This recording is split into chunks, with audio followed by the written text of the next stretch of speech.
दोस्तों, क्या आपने कभी सोचा है कि क्या टैक्स भरने के लिए ही आप कमाते हैं? क्या कमीशन देने के लिए ही कमाते हैं? हमें गरीब बनाने के लिए देश का फाइनेंशियल सिस्टम क्या कार्य कर रहा है, यह कहकर किसने बहस छेड़ दी है?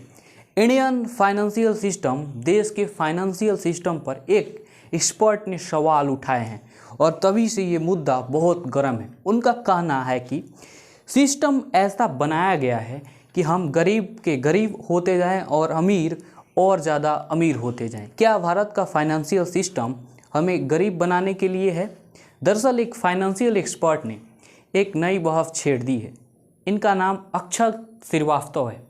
वह इन्वेस्टमेंट फर्म विजडम हैच यानी कि के फाउंडर हैं। अक्षत ने सोशल मीडिया प्लेटफॉर्म एक्स पर भारत के फाइनेंशियल सिस्टम को लेकर कुछ सवाल उठा दिए और तब से ये मामला गर्म है कि अमीर सिर्फ अमीर बनते जा रहे हैं और गरीब की कमाई खाक है, गरीब गरीब होता जा रहा है।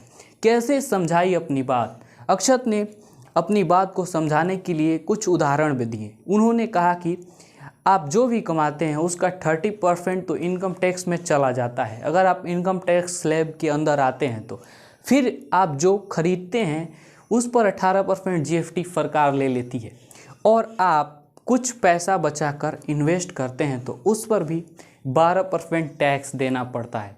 यह कैसी सिस्टम है? यह कैसा टैक्स व्यवस्था है? लेकिन आपका क्या राय है?